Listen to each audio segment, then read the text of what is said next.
जय हिंद दोस्तों, आप सभी का स्वागत है आज के इस वीडियो में। आज की इस वीडियो में हम लोग बात करने वाले हैं आनुवांशिकता यानी जेनेटिक्स के बारे में।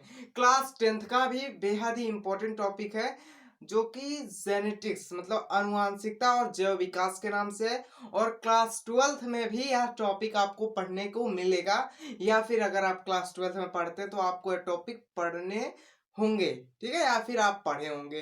तो देखिए भाई साहब, अगर आप इस वीडियो पे क्लिक कर दिए हैं तो इस जेनेटिक्स को एकदम बेहतरीन तरीके से मैं आज आपको बताने वाला हूँ, समझाने वाला हूँ, इसीलिए वीडियो को एंड तक देखिएगा बिना स्किप किए।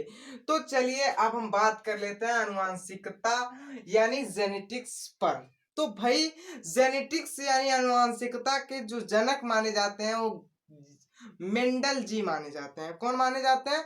मेंडल जी माने जाते हैं।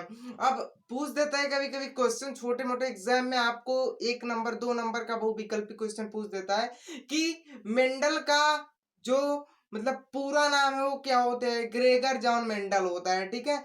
ग्रेगर जॉन मेंडल है, ठीक है, होता नहीं है, ठीक है। तो देखिएगा, आनुवांशिकता की बात करें तो आनुवांशिकता जो है हमारे द्वारा जैसे किसी चीज की दूसरी चीज में उपपत्ति, नहीं समझ में आया ना, कोई बात नहीं। जैसे मानव है, अब यहाँ एक मानव है आपका और इसका एक कोई बेटा है, मतलब इसका कोई बच्चा है, वो भी मानव ही होगा। यही हमारी जेनेटिक्स बताती है, आनुवांशिकता यही बताता है और कुछ नहीं बताता है, ठीक है। कि यदि कोई मानव है तो उसका जो बचवा होगा, उसका जो बच्चा होगा वो भी मानव होगा, ठीक है। वो भी क्या होगा? मानव होगा। ये ना कि ससुरा मानव है उसका बचवा पेड़ हो जाए, ऐसा होता है? कभी नहीं होता है।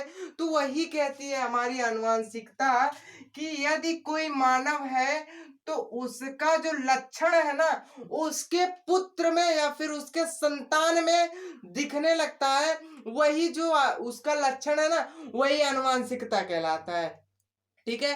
क्लियर है कि नहीं? बिल्कुल क्लियर है। ध्यान से समझिएगा एक बार और, आनुवंशिकता क्या होता है।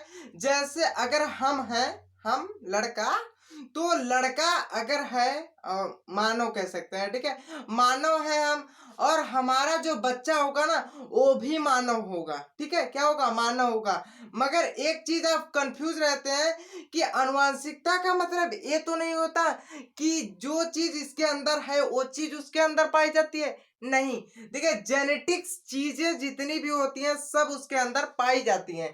मगर जैसे हमको जीएस पढ़ाना है, ठीक है, हम जीएस के टीचर हैं और हमको जीएस पढ़ाना आता है, तो ऐसा नहीं होगा कि हमारे बचवा को भी ससुरा जीएस पढ़ाने लगेगा, ऐसा नहीं होगा, ठीक है। क्यों? क्योंकि वह जो है आपका जेनेटिक्स का कोई असर उस पर नहीं पड़ता, वो आपके मेंटेलिटी पर मतलब असर डालता है कि आपको क्या पढ़ाना आता है, क्या पढ़ाना नहीं आता है, ठीक है।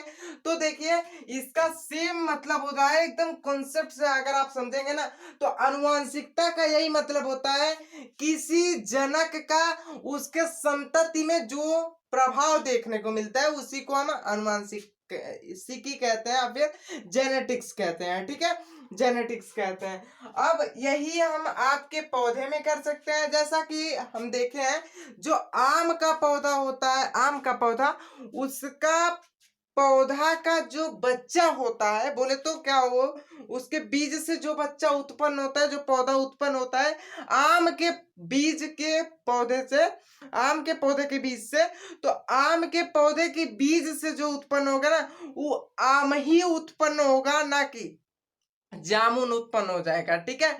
मतलब कहने का मतलब ये आप समझ गए हैं कि यदि कोई जनक है तो वह स्वयं जैसा ही क्या संतति उत्पन्न कर सकता है, अन्यथा अगर वह दूसरे तरह की संतति उत्पन्न करना चाहता है तो नहीं होगी।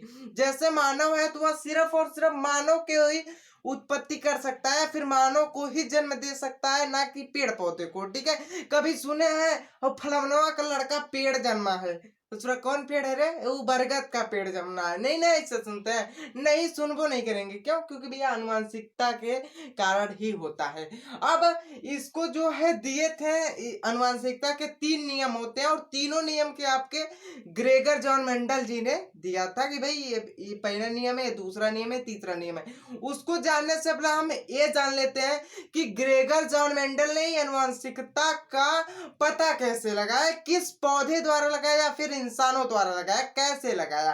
तो जो हमारे ग्रेगर जॉन मेंडल जी थे ना, वो जो है एक मटर का पौधा लिए और उससे इस अनुवांशिकता का पता लाया, अनुवांशिकता के लक्षण का पता लगाए। ठीक है, कैसे लगाए तो उसको देख लेते हैं। अगर वह जो है ना इंसानों को लेते, मानव को लेते और उससे अगर अनुवांशिकता के लक्षण का पता लगाते ना, तो वो कब का मर गए होते। कौन? आपके ग्रेगर जॉन मेंडल जी। समझ गए? अरे जो ग्रेगर जॉन मेंडल जी थे ना, उनको ज्यादा टाइम नहीं लेना था। ज्यादा टाइम का मतलब कि भैया उनको 60 साल 70 साल नहीं लेना था। अब जैसे एक पीढ़ी, 2 पीढ़ी, 3 पीढ़ी, 2 पीढ़ी जाते जाते आपके ग्रेगर जॉन मेंडल का पता ही नहीं रहता ग्रेगर जॉन मेंडल गए कहाँ। तो भाई वो पता कैसे लगाते? तो इसीलिए उन्होंने दिमाग लगाया कि ससुरा जो इंसान है ना बहुत खचराई, 60-70 साल जीता है और हम कब टपक जाए हमको पता ही नहीं है। तो इसका मतलब अगर हम इससे लगाना चाहें अनुवांशिकता का नियम का पता, तो कभी भी नहीं लगा सकते। इसीलिए उन्होंने चुना कि सबसे कम जिसकी उम्र की संख्या होती है, मतलब जिसकी उम्र सबसे कम होती है, उससे इसका पता लगाया जाए। तो उनके दिमाग में आया मटर। ठीक है, किसका? देखिए इसका जो पता लगाया गया था मटर से लगाया गया था। ठीक है, इसको आप याद रखेंगे, हालांकि आपको याद भी होगा। मटर से लगाया गया था अनुवांशिकता का पता, और इन्होंने कहा कि भाई मटर जो है वो आपकी 3 से 4 महीने में क्या होती है, ग्रोथ कर जाती है। ठीक है, बड़ी हो जाती है, अपने आप फलने लगती है। ठीक है, 2 से 4 महीना या फिर 3 से 4 महीने में आपके मटर का जो बीज है वो उत्पन्न हो जाता है पौधे के रूप में, और वो क्या करने लगा, फल बनाने लगता है। तो उन्होंने देखा अगर हम ससुरा 60 साल लेते हैं तो हम टपक जाएंगे, पता ही नहीं चलेगा हमको। तो इसीलिए उन्होंने इसको मारा और हटाया इसको, और बोला कि 4 महीना में हमको पता लगा लेना है कि भी अनुवांशिकता कैसे चलती है या फिर जेनेटिक्स जो असर होता है वो कैसे होता है। तो इसके लिए उन्होंने 3 नियम दिए। अनुवांशिकता को लेकर उन्होंने 3 नियम दिया: प्रभाविता का नियम, पृथक्करण का नियम, स्वतंत्र अपव्यूहन का नियम। ठीक है, तो इन नियमों को जानने से पहले हम थोड़ा सा एक बार और चर्चा कर लेते हैं आपके किनके ऊपर, ग्रेगर जॉन मेंडल के ऊपर। ठीक है, तो ग्रेगर जॉन मेंडल जो थे ना वो ऑस्ट्रिया में जन्मे हुए थे। 1822 में इनका जन्म हुआ और 1888 में इनकी मृत्यु हो गई। ठीक है, इतना आपको जानना जरूरी है, क्योंकि भाई कभी कभी क्वेश्चन पूछ भी देता है, नहीं पूछता तो भैया आपको जानना जरूरी है। क्यों? क्योंकि भैया हम इनके बारे में पढ़ रहे हैं, इनके नियम के बारे में पढ़ रहे हैं, तो आप जान सकते हैं। तो देखिए अब हम बात कर लेते हैं इनके नियम के बारे में। पहला नियम प्रभाविता का नियम। अब प्रभाविता का नियम क्या होता है इसको देख लेते हैं। तो देखिए जो प्रभाविता का नियम है इस समय ये तो निकल ही जा रहा है कि भैया कोई ना कोई चीज ऐसी होगी जो प्रभावी होगी। ठीक है, तो इन्होंने क्या किया, मटर के पौधे से 2 पौधे को लिया। एक आपका हो गया टी टी। ठीक है, मतलब शुद्ध लंबा। क्या लिया आपका? शुद्ध लंबा ले लिए। ठीक है, शुद्ध लंबा ले लिए, और दूसरा आपका ले लिए स्मॉल टी, यानी कि अशुद्ध, सॉरी शुद्ध बौना। ठीक है, शुद्ध बौना, शुद्ध बौना। ठीक है, अब आप कहेंगे भैया इसको लेने से क्या फायदा है इनको, शुद्ध बौना और शुद्ध लंबा। तो ध्यान से देखिएगा, अब जब शुद्ध लंबा और शुद्ध बौना पौधा ले लिए तो उन दोनों का संकरण आपस में करवाए, मतलब फर्टिलाइजेशन आपस में करवाए। तो उनको क्या मिला कि ये वाला जो है ना आप टी इससे क्रिया कर लिया, और ये वाला टी आपका इससे क्रिया कर लिया।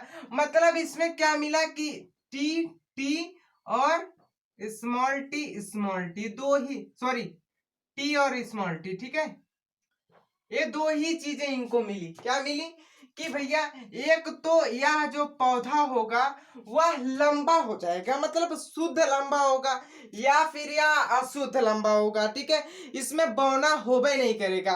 तो इससे इन्होंने पता लगाया यदि हम शुद्ध पौधे का शुद्ध लंबे पौधे का शुद्ध बौने पौधे से संकरण करवाते हैं तो हमको जो है ना एक तो शुद्ध लंबा पौधा मिलेगा। ये जो है आपका ना शुद्ध लंबा है, क्या है, शुद्ध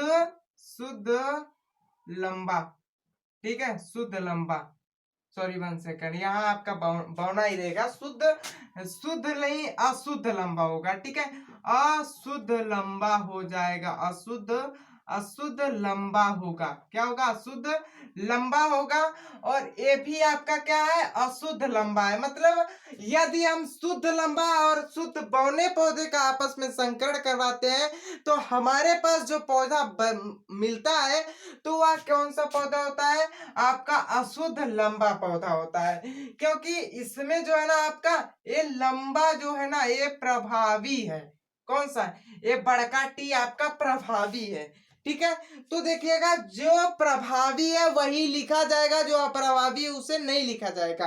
तो यहाँ अशुद्ध तो आई है क्योंकि भैया एक शुद्ध है एक अशुद्ध है। अब जैसे हम आपको शुद्ध और अशुद्ध में अंतर बताते हैं इससे द्वारा, तो देखिए आप दूध लेते हैं और उसमें हुमच के पानी डाल देते हैं, हुमचने का मतलब समझ रहे हैं, 2-4 बाल्टी, 1 लीटर दूध लिए 2-4 बाल्टी पानी डाल दिया उसमें, तो क्या हो गया, वो अशुद्ध दूध हो गया, शुद्ध तो है नहीं, अब अशुद्ध हो गया। क्यों, क्योंकि भैया हम उसमें हचक के पानी डाल दिए, 2-4 बाल्टी उसमें पानी डाल दिए, जिसके कारण वो अशुद्ध हो गया।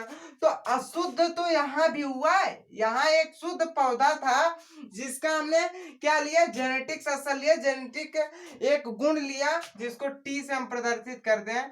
तो यहाँ शुद्ध पौधा तो है, ठीक है, शुद्ध पौधा का एक लक्षण है, मगर एक तो अशुद्ध पौधा का भी एक लक्षण आ गया, तो इसका मतलब यह अशुद्ध लंबा हो जाएगा और लंबा जो है आपका प्रभावी है, ठीक है। यही इसमें बताया गया था कि इसमें जो है आप जब किसी शुद्ध लंबे पौधे का किसी शुद्ध बौने पौधे से संकरण करवाते हैं तो इसके पश्चात आपको अशुद्ध लंबे पौधे प्राप्त होते हैं, ठीक है। क्या किया गया, अशुद्ध लंबे पौधे प्राप्त होते हैं जिसको हम प्रभाविता का नियम कहते हैं, ठीक है। सिंपल सा अगर आप समझ लेंगे तो आप बना देंगे, कोई परिभाषा और भाषा की जरूरत नहीं होगी, यदि आप समझ लेंगे तो आप बना देंगे, ठीक है। तो अब क्या किया गया कि भैया यहाँ जो है अशुद्ध लंबा, यहाँ भी अशुद्ध लंबा है, अब इन दोनों का आपस में संकरण करवा दिया गया। क्या किया गया, आपस में संकरण करवा दिया गया। मगर उसको कराने से पहले मैं एक चीज आपको और बता दे रहा हूँ, यहाँ जो है ना आपका एक टी जो है आपका बड़का वाला टी ये प्रभावी है, क्या है आपका, प्रभावी है, प्रभावी है, प्रभावी वही होता है जिसका लक्षण हमें दिखता है। तो यहाँ लंबा है तो लंबा भैया यही ना है कि ससुरा बौना लंबा है, नहीं ना, बौना है ही लंबा है और लंबा हमको यहाँ दिख रहा है, ठीक है। तो इसीलिए जो हमारा कैपिटल टी है ये प्रभावी हो जाएगा और स्मॉल टी है ये अप्रभावी हो जाएगा, अप्रभावी हो जाएगा, ठीक है। क्या हो जाएगा, अप्रभावी हो जाएगा। मतलब क्लियर हो गया है ना आपको, बिल्कुल क्लियर हो गया। अब इसके पश्चात उन्होंने क्या किया कि भैया अब उन्होंने कहा कि पहले नियम से तो हमें यहाँ पता चल गया कि जो हमारे पास पौधा बनेगा वह अशुद्ध पौधा बनेगा, चाहे वो लंबा हो या फिर बौना हो। बौना तो बनेगा नहीं क्योंकि भैया जो लंबा टी है, बड़ा वाला टी वो प्रभावी है और छोटा वाला टी अप्रभावी है, जिसके कारण हमें अशुद्ध लंबा पौधा प्राप्त होता है हमारे किसके नियम के अंतर्गत, तो भैया सॉरी प्रभाविता के नियम के अंतर्गत। और यही प्रभाविता का नियम आगे जाके हमारे पास एक और नियम बनता है जिसको हम पृथक्करण का नियम कहते हैं। जब प्रभाविता का नियम बन गया तो इसी को देखते हुए दूसरे नियम की ओर मेंडल साहब बढ़ गए और उन्होंने एक और नियम की शुरुआत कर दी, एक और नियम की खोज कर दी जिसको हम पृथक्करण का नियम बोलते हैं, ठीक है। पृथक्करण का नियम क्या होता है इसको देख लेते हैं।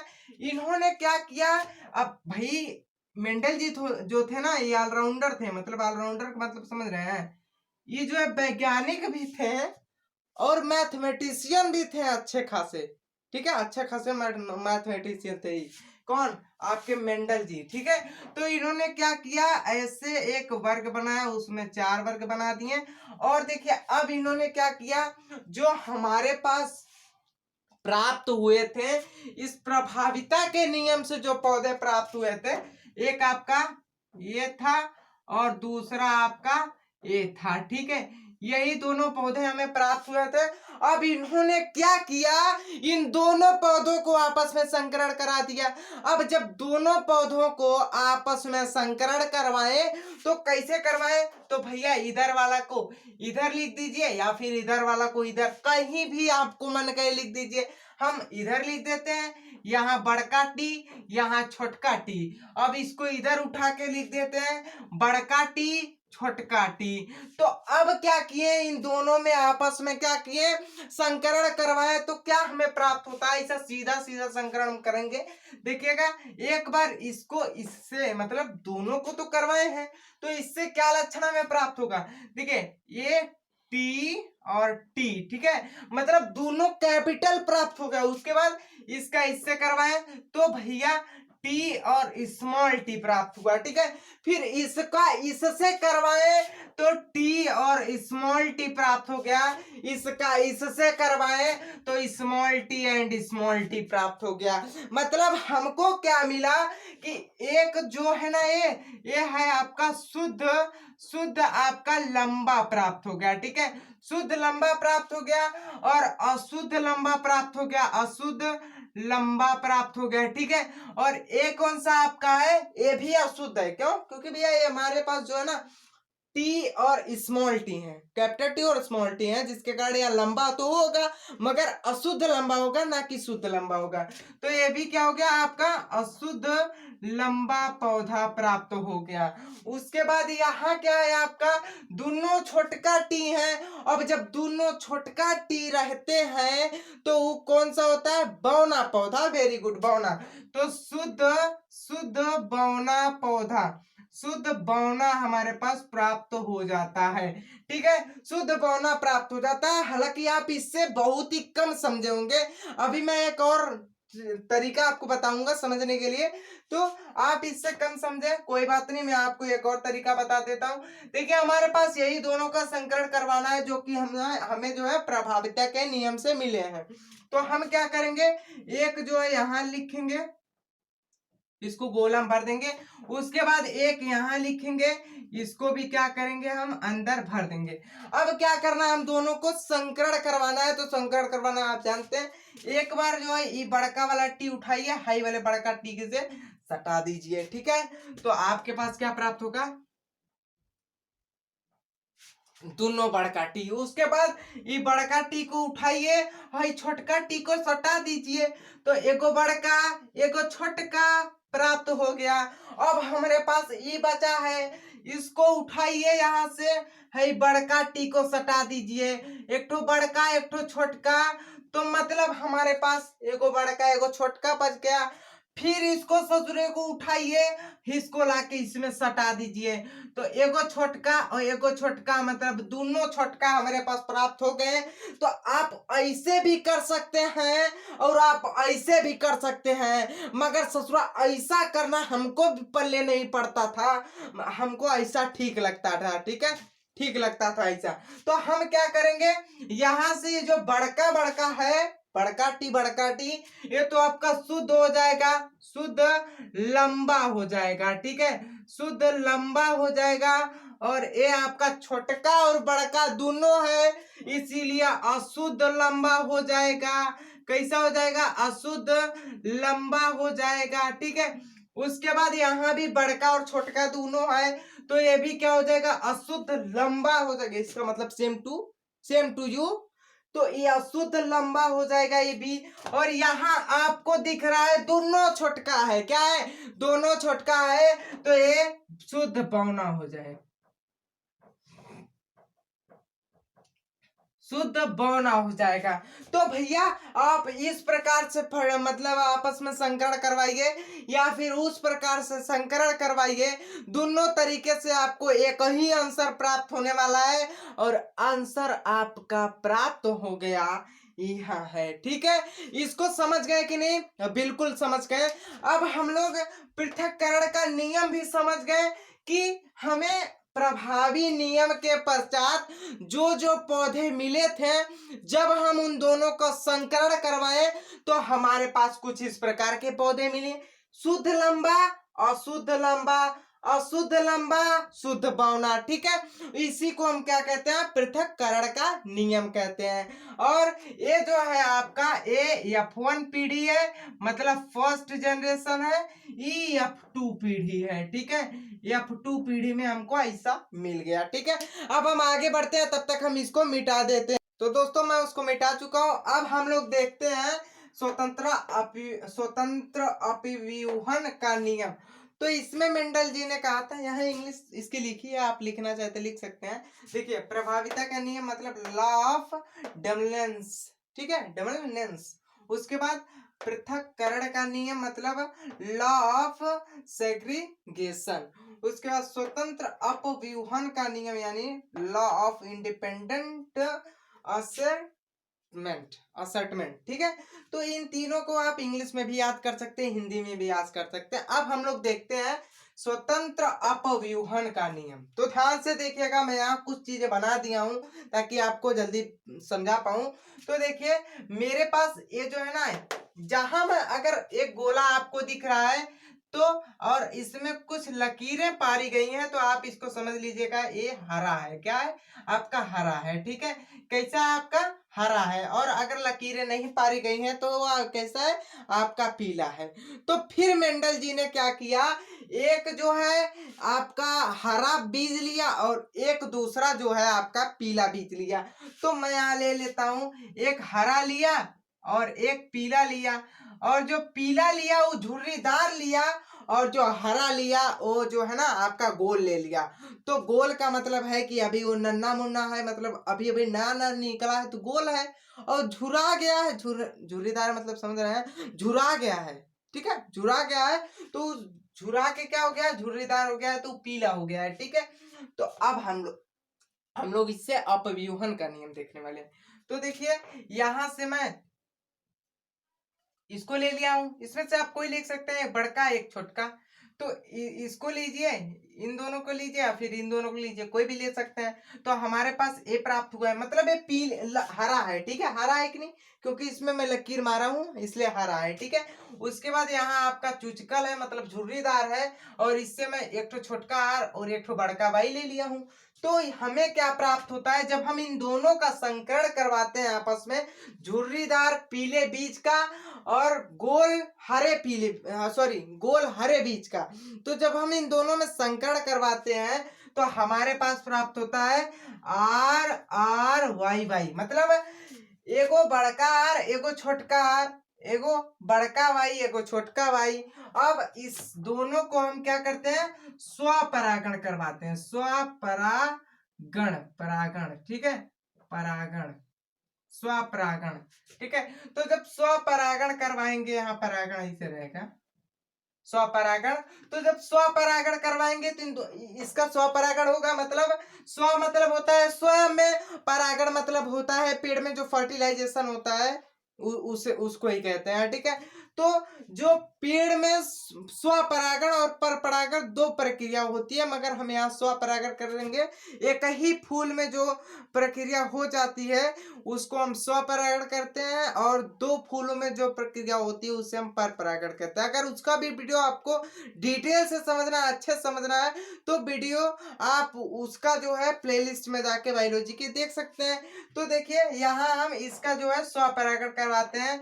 तो यहाँ ये जो स्वपरागण होगा ना, ये देखिए, ये आर आर और वाई वाई। ठीक है, आर आर और वाई वाई का जब हम स्वपरागण करवाएंगे तो ये जो है इससे मिल जाएगा, मतलब बड़ा आर और बड़ा वाई हो जाएगा। उसके बाद दूसरा हमारा जो मिलेगा, ये जो है इससे मिल जाएगा, मतलब बड़ा आर और छोटा वाई हो जाएगा। ठीक है, उसके बाद ये छोटका बड़के वाले से मिलेगा, मतलब छोटा आर और बड़ा वाई हो जाएगा। उसके बाद जो है चौथा हमारा ये छोटका, ही छोटके से मिलेगा मतलब छोटा आर और छोटा वाई हो जाएगा। ठीक है, इसी को कहते हैं हम लोग स्वपरागण। अब स्वपरागण विधि द्वारा जो है आपके अपव्यूहन का नियम बना है। ठीक है, अब हम लोग क्या करते हैं, इन दोनों का इन चारों का क्या करते हैं, इन चारों का आप स्वपरागण करवाएंगे। अभी तक तो हमने एक ही का स्वपरागण करवाया, अब इन चारों का स्वपरागण करवाएंगे तब क्या होता है उसको देख लेते हैं भैया।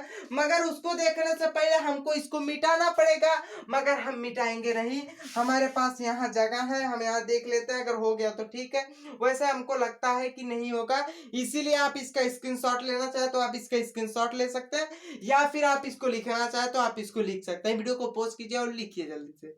ठीक है, हाँ चलिए ठीक है, आप लिख लिए।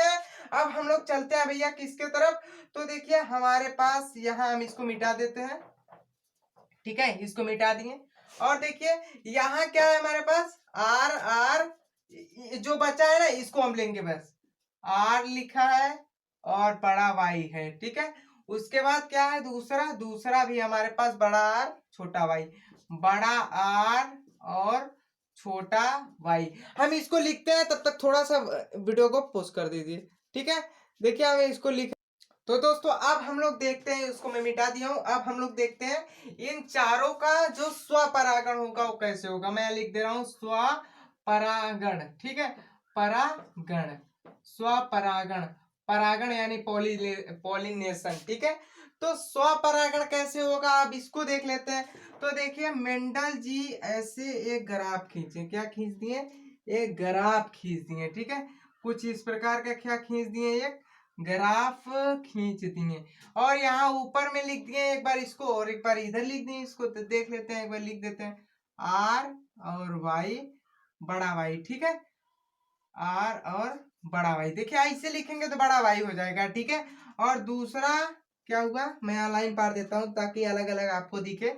उसके बाद यहाँ क्या है, आर है और छोटा वाई है। ठीक है, ऐसा गोल मैं बना दे रहा हूँ। उसके बाद एक और लाइन पा रहे हैं उन्होंने, तो उन्होंने फिर क्या किया, इसको लिखा आर और बड़ा वाई को, फिर उसके बाद एक लाइन पा रहे, मतलब हमको 4 लाइनें पारनी है, 4 खाने हमको बनाने हैं। तो देखिए उसके बाद आर लिखे और ये छोटका वाई लिख दिए। ठीक है, ऐसे ही इस तरफ भी लिखे, तो आर लिखे बड़ा वाई लिख दिए। ठीक है, आर लिखे और बड़ा वाई लिख दिए, एक ऐसे लाइन खींच दिए। उसके बाद यहाँ आर और छोटा वाई। ठीक है, उसके बाद यहाँ भी एक लाइन खींच देते हैं। फिर क्या किए, आर और बड़ा वाई लिख लिए, फिर एक लाइन खींच देते हैं भैया। अब जब कह ही रहे हैं खींचने को तो खींच देते हैं, इसमें हमारा क्या जाता है, आर लिए और क्या लिए, छोटा वाई ले लिए। अब इन दोनों में जब संकरण करवाते हैं वो तो कैसे करवाते हैं इसको आप देख लीजिए। तो देखिए जब इन दोनों में संकरण करवाते हैं तो इसका इससे करवा देते हैं, इसका इससे, इसका इससे, इसका इसके इससे। ठीक है, इसको आप करवाना जान चुके हैं, तो क्या हो जाएगा, बड़ा आर बड़ा आर बड़ा वाई, इससे करवाएंगे तो बड़ा आर बड़ा वाई और छोटा वाई हो जाएगा। देखिए ध्यान से देखिएगा, वाई वाई को हम एक तरफ लिख रहे हैं और आर आर को एक तरफ, फिर इससे करवाएंगे तो बड़ा आर और छोटा आर और बड़ा वाई और छोटा वाई हो जाएगा। उसके बाद इससे इसको करवाएंगे तो बड़ा आर छोटा आर और बड़ा वाई और छोटा वाई हो जाएगा। क्या हो जाएगा, बड़ा वाई और छोटा वाई हो जाएगा। ठीक है, क्लियर है कि नहीं, बिल्कुल क्लियर है। अब इसका इससे करवाते हैं तो यहाँ हो जाएगा आर आर और वाई वाई। ठीक है, R R Y Y, R R और वाई वाई। ठीक है, गोला अगर हम बना रहे हैं छोटा है। ठीक है, क्या बना रहे हैं, गोला बना रहे हैं तो छोटा है, आप इसको ध्यान से देखिएगा, और हम अभी पूरा लिख दे रहे हैं आप इसको। तो दोस्तों मैं इसको पूरा कर दिया हूं और आपके सामने कुछ इस प्रकार का भी इंटरफेस दिख रहा है, मतलब इंटरफेस का यहाँ मैं लिख दिया हूं। अब हम लोग यही पता लगा लेते हैं कि ससुरा में कौन सा झुर्रीदार पीला है, कौन सा झुर्रीदार हरा है, कौन गोल पीला, कौन झुर्रीदार पीला, मतलब जितना भी पीला लाल हरा गुलाबी नहीं, गुलाबी नहीं, देखिए गोल पीला, झुर्रीदार पीला, गोल हरा, झुर्रीदार हरा, उन सब के बारे में आप इसमें गिन लेते हैं कितना कौन कौन है। ठीक है, तो उसके लिए मैं यहाँ एक सिंबल लिख दिया हूँ, मगर आपको समझ में नहीं आएगा सिंबल। सिंबल यह है कि यदि आपको बड़ा आर दिख जाए किसी में, बड़का वाला आर, तो गोल होगा। ठीक है, और बड़का वाई दिखे तो वो पीला होगा, छोटका आर दिखे तो वो झुर्रीदार होगा, छोटका वाई दिखे तो हरा होगा। ससुरा हो गया ना, खत्म बस। देखिए अगर आपको बड़का दिखे तो वो कैसे होगा, गोल होगा। ठीक है, गोल जब भी होता है बड़ा होता है। ठीक है, अब आप एक गुब्बारा लीजिए, उसमें ना हुमच के जो हवा भर दीजिए बहुत ज्यादा। ठीक है, तो वो फूल जाएगा, एकदम गोल हो जाएगा, और गोल हो जाएगा तो क्या हो जाएगा, बड़ा हो जाएगा, मतलब बड़का आर हो जाएगा, रेडियस उसका बड़ा हो जाएगा। ठीक है, रेडियस बड़ा हो जाएगा आर, और गोल हो जाएगा। और येलो तो मतलब पीला ही होता है। ठीक है, और अगर उसको छोट करना है तो उसका रेडियस में घटा दीजिए, वो झुर्रीदार हो जाएगा, चुचुक जाएगा एकदम। ठीक है, किशमिश की तरह चुचुक जाएगा। ठीक है, और पीला।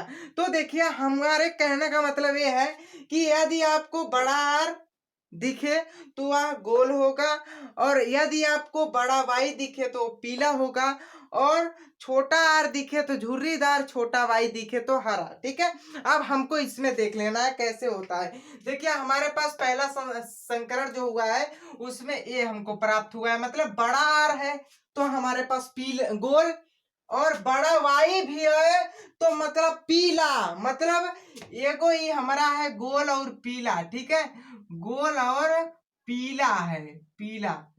ठीक, गोल और पीला है, जीपी हम लिख देंगे सर, ससुरा बड़का वाला जीपी लिखेंगे। ठीक है, उसके बाद हमारे पास यहाँ भी है, ये बड़ा आर है, बड़ा वाई है, एगो दिख जाए बस बहुत है। ठीक है, तो यहाँ बड़का जी और बड़का पी हो जाएगा, यानी गोल और पीला। ठीक है, गोल और पीला।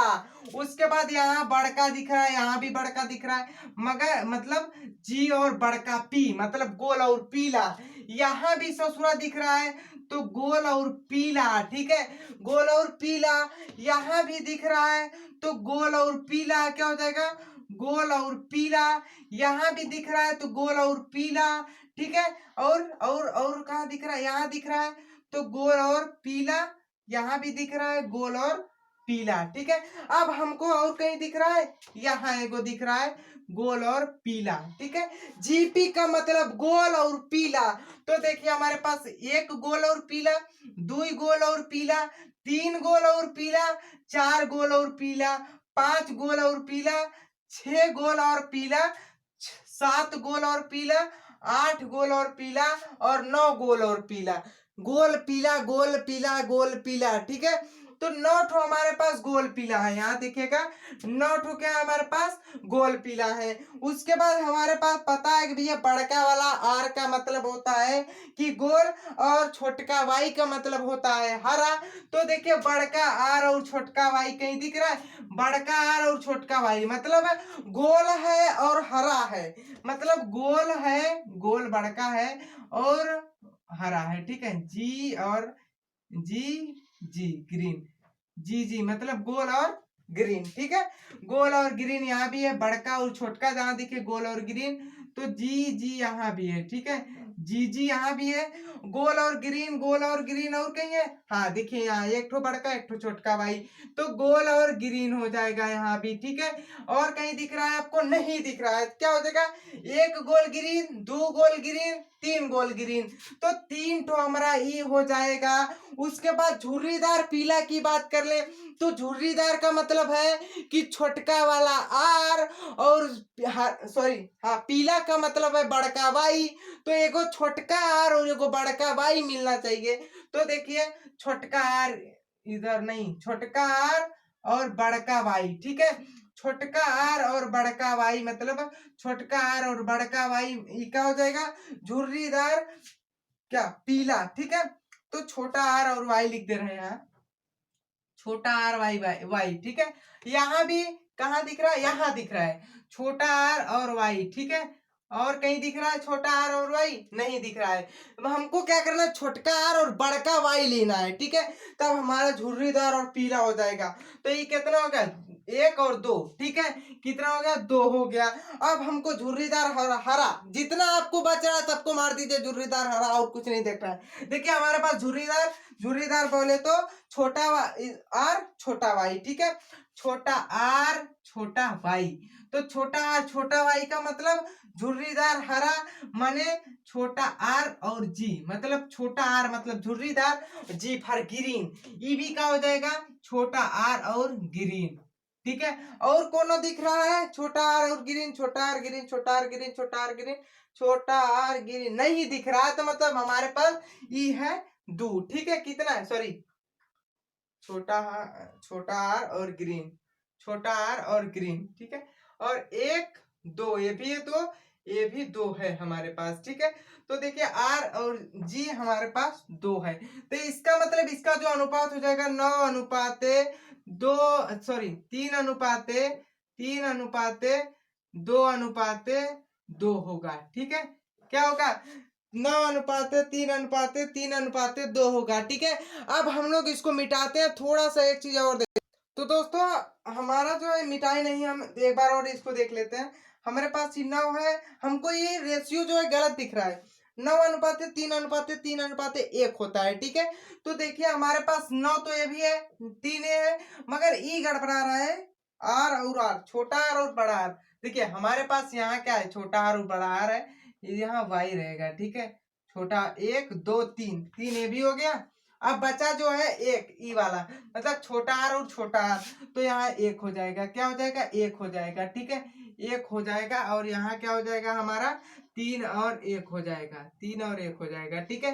तो इसको आप समझ गए ना कि भैया जो हमारे 3 नियम अनुवांशिकता के आपके मेंडल साहब ने दिए थे, उसको आप समझ गए। कौन कौन से, प्रभाविता का नियम, पृथक्करण का नियम और स्वतंत्र अपव्यूहन का नियम, ठीक है। आई होप कि आपको अनुवांशिकता का यह लेक्चर पसंद आया होगा, और पसंद आया तो लाइक कर दीजिए, चैनल को सब्सक्राइब नहीं किया सब्सक्राइब कर दीजिए। मिलते हैं अगले वीडियो में, तब तक के लिए जय हिंद, टेक केयर।